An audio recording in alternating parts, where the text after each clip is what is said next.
Hi guys, welcome back to Faith Unfiltered Life. My name is JoJo. I am Karen. And we are back with this whole new year concept. It's January, the beginning of the year, and I know that everyone's got fitness goals, finance goals, health goals, all the goals in mind. And last week we talked a little bit about New Year's resolution and them not being biblical and how it's important to include God in your plans or your resolutions. And then this week we want to talk about the concept of just doing it. Just do it. Just getting it done, doing it. Karen did a great job in the last episode of sharing of an example where it took 11 years from when God told her that she was going to be in a new position in a new job to it actually happening. And there's a lot, 11 years is a lot of time in between, right? But there's so many situations where okay, it took 11 years for that to happen. What about if you are waiting for God for 11 years and quite literally God's just sitting there like, well, I'm kind of waiting for you, right? There's this concept of we do what's possible and God does the impossible. Yes. He moves things behind the scenes, and Karen tells me all the time, and every time she tells me, I feel like it's so profound each time she says it, but she's like, Jovi, can you imagine? And she tells me because I am impatient. She does. We have this conversation quite a bit. We do. Where I'm like, Karen, it's not moving, and she's like, Jovi, can you imagine the number of pieces and people and lives and things that God has to orchestrate in order to make this happen? And I'm like, yeah, but he's God. Just do it. No, I'm just kidding. So let's talk about the concept of just do it. I'm excited for this topic because I am probably your biggest hype person. If you want to go to the moon, I will chat GPT it and we will figure out a way to get you there. That's just the type of person that I am. But I think you all have to do it wisely as well. And we obviously have to include God in our plans. So when I say just do it, what does that mean to you? It means you just do it. It is such a self-explanatory 3 words, just do it. It was my favorite slogan ever created. When I heard that, it was like, whoa, this is it. So for me, it is you just start. And a lot of times people feel like when they start something, they have to be perfect at it. Yeah. At the very start. I don't think that way anymore. I look at it and it's like, okay, I want to get this in my life. I'm going to just do it. What the word says, I'm going to just do it. But I also put the practicality that I'm going to be a baby in it. I've got to learn how to crawl. Set I've got to learn. Yes. Yeah. If I try to do whatever it is at a full-on someone who's done it for 10 years, I will fail. Yeah. I will flat out fail. Yeah. So I just do what I know to do. So I just do it. Yeah. So, and there's a lot of things in the Word of God that you can just start doing. You don't need anybody to tell you. You don't even need God to tell you because he wrote it in his word. So that's kind of him telling you anyway. Yeah. So you could pick anything and just do it. Yeah. Just start it. And then before you know it, you're doing it.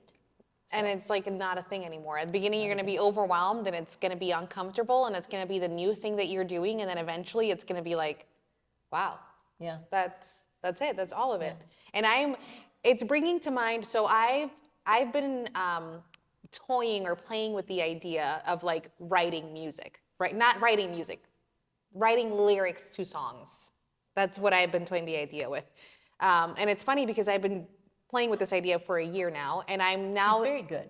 I'm starting to try to get the lyrics, attach that to music to actually make a song. And so I'm researching and just talking to people in our circle, just what equipment do I need, what things do we have to get going, and I literally have everything in my Amazon cart. And I text Leon this morning. Leon's my husband. And I was like, in the past, I've been able to use excuses like, we don't have the finances, right? Because can't buy it if you don't have the money to buy it. Or don't have the space. Could even say I don't have the time. And I told him I literally don't have any of those excuses at the moment. And I can't buy the dang cart.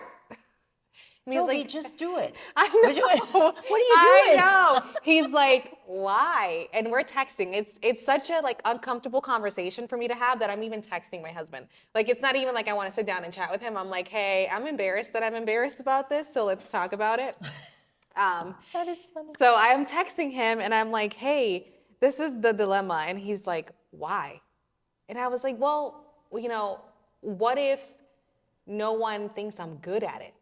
Right? And he was like, okay, are you expecting to win a Grammy next year? Are you thinking that you're gonna hit platinum on your album? Like, what are your expectations? Are you doing, this is my husband now. It's like, are you doing this for that, or are you just trying to glorify God and see what happens with this idea?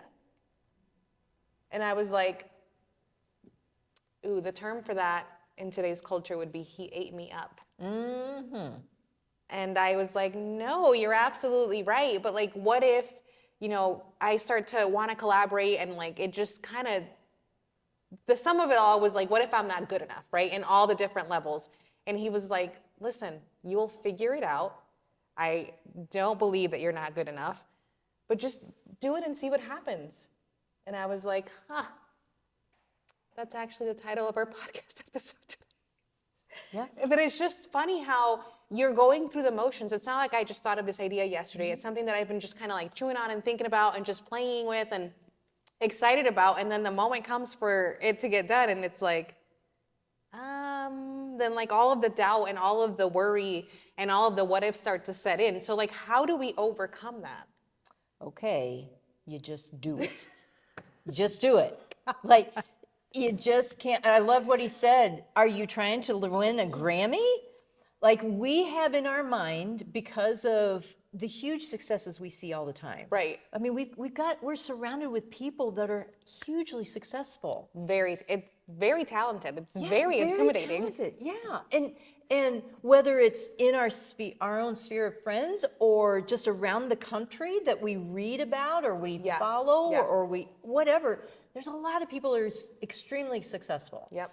And you just start. In the last episode, we talked about we plan our ways and God directs our steps. And you were saying, what if? What if it's successful? What if it's right? I was like, not thinking about any of the good things. I was thinking about all of the bad things. Like, no. Stepping out and just doing it. If it doesn't work, what have you lost? Nothing. Right. If it does work, what have you lost? Nothing. Right. You've only gained the fact that you are walking where God is directing your steps and you're letting that unfold. Yeah. In his timing. Yeah. And I loved how you opened up and you said, I need to set my expectation that I'm going to crawl and not walk. Yeah. And that's the perfectionist in me, people. Like, crawling is unacceptable. I'm going to hit the ground running. You've heard that. Mm-hmm. I know you've heard that. But the reality is that that's not true. But crawling is running. Like, if you keep your perspective right, you're moving. You're moving. You're hitting the ground running, but you can only go as fast as a crawl because you don't know any better. Yeah. But even in the crawl, you're going to make the mistakes. You're going to make the errors. You're going to make a bad verse. I want to set, I don't want to say expectations, but if you're listening and you're like, okay, wow, this is really hitting home for me. I'm really having a hard time just doing whatever it is. Starting the business, starting the exercise plan, starting to save, maybe you too are writing songs. Just whatever it is, setting some real perspective. So something like understanding that you are going to be the beginner. Like you are going to be the novice, the person who doesn't know everything, and that's totally okay. Using your resources. What are some other, I think another one that I heard somewhere is just being open to feedback. Always be open to feedback. And just be willing to be that person that, okay, if you are a beginner, you want to be the person who wants feedback. And I think that's always a good look. I think that's a good look for even when you're seasoned, even when you're really good. Anytime, yeah. It keeps you humble. Being open to feedback, even if it's bad feedback. I mean, you always love the good feedback. Right. Some people don't know how to do feedback, and they might be very critical. But I've always learned, my dad always told me, you can always learn from somebody. Yes. You can always learn, even if they're the worst person. No one wants to experience that. But you can always something. if they say something, whether they say it well, bad, great, or struggling, or very curt, find the truth in it and evaluate, is it something that I could benefit from, Yeah. or is it something that is not good and you just dismiss it? No, I agree 100% because I've gotten accustomed to when I'm doing makeup on a client, I usually, for the most part, really like to wait until everything is done to show the client what I'm doing. Reason being is makeup looks weird until it's done. Like you start to work on the eyes and the face looks pale and the eyes look like too much, and that's the client looks at themselves and they're like, "Oh, the eye makeup is too heavy." And you're like, "No, it's not. I'm not done." Because when I put the blush on and explaining that just kind of takes more time. But I also have learned that with specific clients and in a specific situation, I've gotten comfortable just handing them the mirror and explaining that, giving that whole disclaimer like, "Hey, listen, I really do recommend that you wait until the end to tell me if you want to change something, unless it's something really obvious, right? Like the wrong color eyebrow is the wrong color eyebrow. And God forbid I, put the wrong color. I think I know how to pick a color for the eyebrow, but it happens, but I tell them, feel free to look and give me any feedback. And I think I've never had a client. Yeah.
Yeah.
It's awesome.